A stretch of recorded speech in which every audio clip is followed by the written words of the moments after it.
I'm Dennis. And I'm Rosario. And this is our boat, Counting Stars.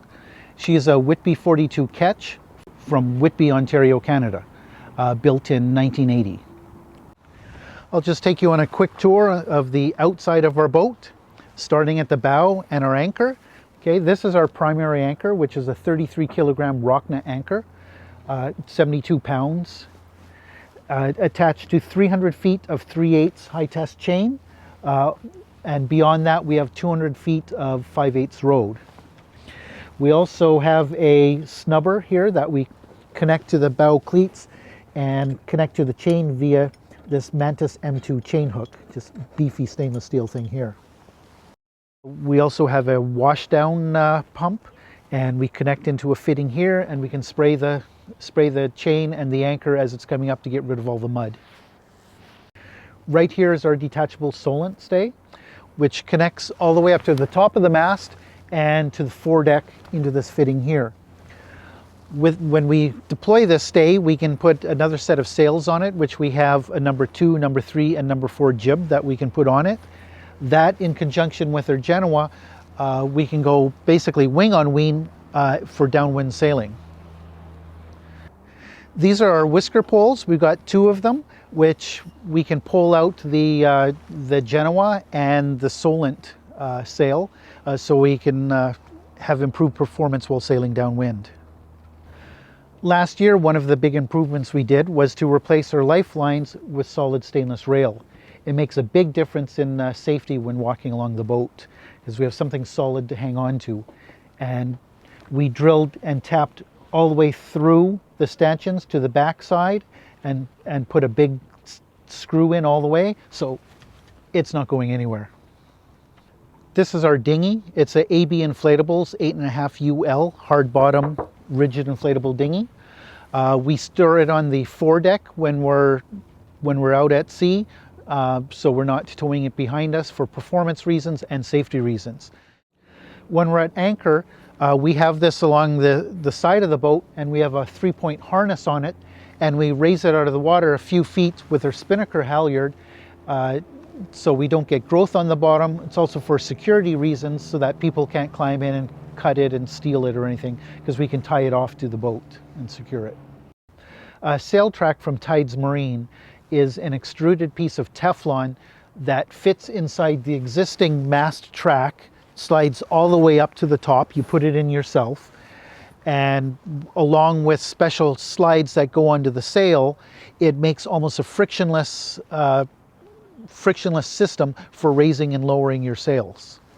So now I can easily hoist the mainsail all by myself when we're out at sea, and I feel very confident in doing that. So it's a really good system that we decided. I'm glad we decided to do it. This is our Dutchman boom brake. A boom brake is a device that will slow down and control the boom if you're sailing downwind in case of an accidental jibe. It'll put pressure on these 2 lines so that when it swings across, there's friction there, and it'll slow it and control it right down. Or alternatively, you can adjust it so that it stops it completely like a preventer. But by just slowing it down, putting some friction on there, it takes the energy out of the boom as it swings across. One nice feature on our boat is this hard dodger and the full enclosure that we have. So on days like today, when it's chilly 5 degrees Celsius, we can stay inside, we're out of the wind, and it's quite nice and toasty in there when we have the heat on in the boat. A couple nice features to our enclosure that we added last year was a window on the top so we can see the sails, as well as this here, a cover that goes over top of our aft companionway so that we can go in and out of the cockpit out of the rain. One other addition we did to the boat was we added more solar. So we now have 580 watts of solar attached to the rail. We just tighten these up, and we can position them as we want, and we can put them down when we're at dock so that our boat neighbors don't accidentally hit them when they're coming in and out. Right here we have our boom gallows. This acts as a safety feature, so the boom can't come down and hit us when we're in the cockpit. And it's a nice place to store the boom when we're not sailing, and we don't have to rely on the topping lift to do that. As well, in the back here, on our mizzen mast, being a ketch, we've got two masts, so the mizzen is the smaller of the two. We have mast steps going up to the spreaders, where we've just finished installing a new radar system. One of the other offshore features we have on this boat is a SSB ham radio. This is the antenna for it here. So wire goes up to a fitting on the stay, and so on the other side of that fitting, that stay becomes part of the antenna and goes all the way up to the top of the main and across the triadic stay connecting the two masts together. That provides us communication when we're at sea outside of any other communication other than satellite. One of the advantages of the SSB is that we can get on networks and talk to multiple people at once and have group conversations, unlike satellite, which is just one-to-one telephone conversation. On the aft of the boat, we have our propane locker.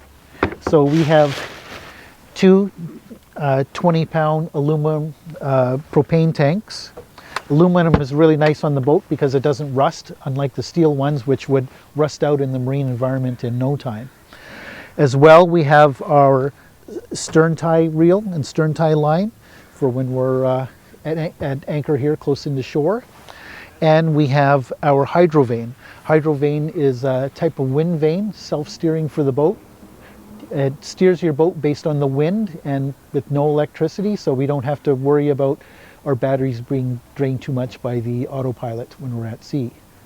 I've used the hydro vane in the past when we sailed between La Paz, Mexico and Galapagos Island, and it works beautifully. You just set it and forget it, and it just steers you all the way. It's a great device. This is our cockpit, otherwise known as our living room. Over here we have some instruments. This is our autopilot control. We have a Raymarine autopilot, as well with Raymarine wind instruments. So this tells us the wind speed, 3.3 knots, and the wind direction. Here we have a general purpose display, so we can display, this is showing AIS right now, but we can display pretty much anything that comes on our ship's network. Over here we have our B&G chart plotter, which we just purchased last year. A really handy device. We use Navionics charts on it. As well, over here I put my tablet and I run Navionics with Navionics charts on there as well. One of the nice features of a Whitby 42 is that it's a center cockpit. What that means is that we have two companionways. So we have a companionway there that goes into the aft cabin. And over here we have the forward companionway, which goes into the galley and the main salon. The nice thing about that is that if we have guests staying over, they can be staying over there and we can have our own private space and come in and out of the cockpit without bothering anybody that's sleeping up forward. Welcome to our galley. So this is our galley. It's really safe. We have a nice big fridge and a nice big freezer. The fridge goes from all the way from up here all the way to the very bottom. I can't actually reach the bottom part of the fridge, and the same with the freezer. So the cold plates are actually in the freezer, which is very deep. I can't even reach the bottom. And it's a spillover system, so in our fridge there's no cold plates in here. So the cold air comes from the very bottom into the fridge and returns back through a slot in the top to the freezer. And there's actually 3 shelves in the fridge, and we can't even really reach the bottom. Something we added in was a wireless temperature sensor. So we know the fridge and the freezer temperature at all times, as well as we can set an alarm, so if it goes above a certain temperature, an alarm goes off. Okay, a couple of things that we really like in our galley is these storage containers here. So we can unlock them, pull them out, put them back in, lock them back in place. As well, we have this spice rack that we added here, and this shelf that we added in last year here between the galley and the main salon. This is our main salon. Here's our table. The table can extend outwards, or while we're sailing, we can put this up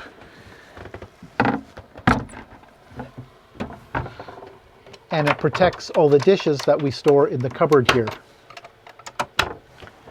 As well, our seat here, this slides out and this becomes a double bed for when we have guests over, or if we're at sea offshore, you want to sleep down here rather than at the bow or the stern. And we also have lee cloths that connect in here to stop us from rolling out onto the floor. Some of the aspects of the salon that make it particularly good for an offshore boat is that all the drawers they don't fall out. There's latches on them. There's this mesh and everything's locked, so nothing's open. So if we heel over, nothing's going to fall out. We have lots of storage on the boat in behind everywhere, as well as underneath we've got storage.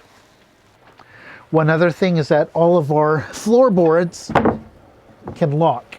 So they lock into place so that so they don't come out if we were to broach, for example.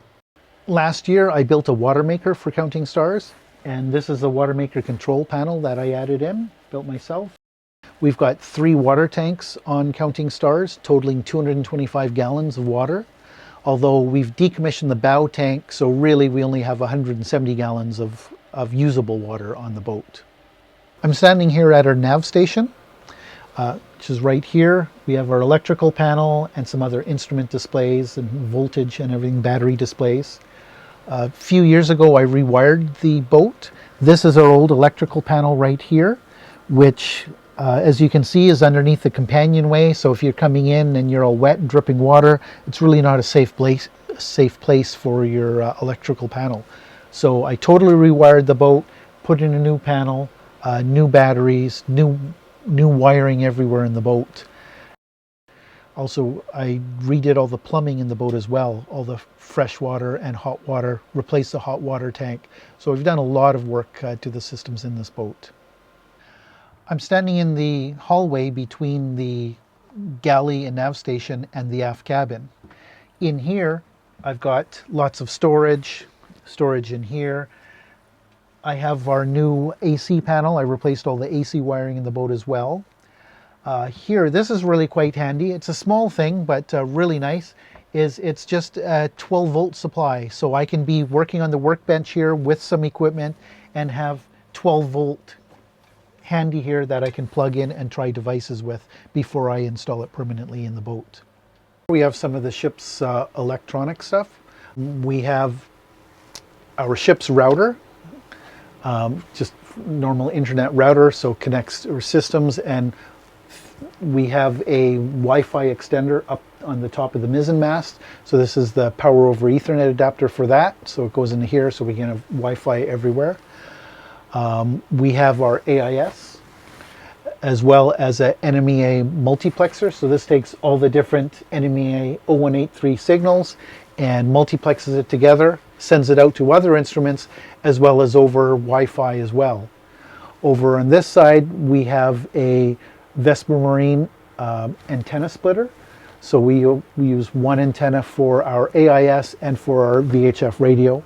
And here is our EPIRB, which is our emergency position indicator radio beacon.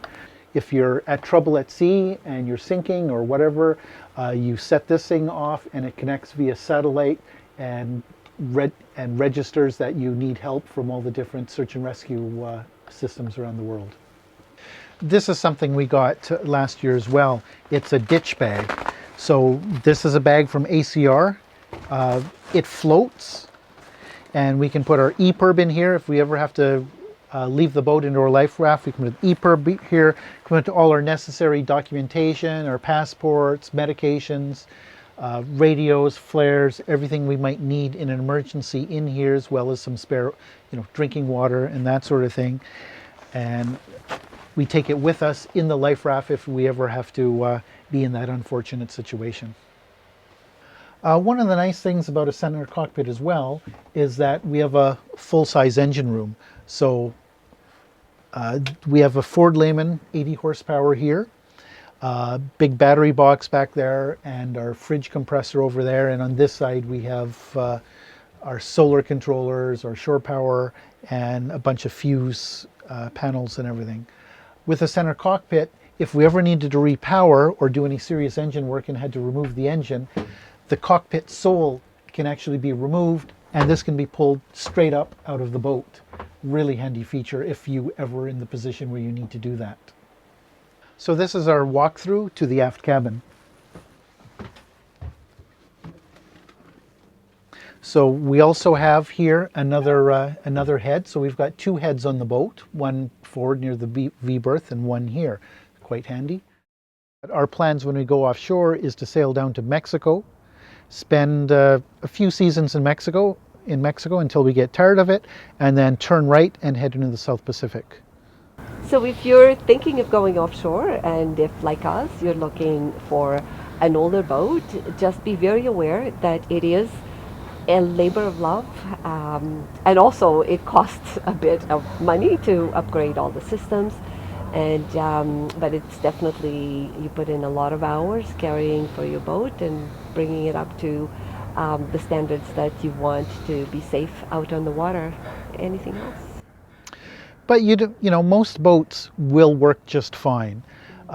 People tend to put more than they need on the boat, so go with whatever you feel comfortable with and just go. Yeah, just Don't wait. Untie the lines is what everybody keeps telling us. So hopefully we will untie ours. And join Blue Water Cruising Association. You will get invaluable knowledge and meet people with so much experience. And you know, they've helped us a lot, and we learn a lot from them, and hopefully we can teach people as well about our experience.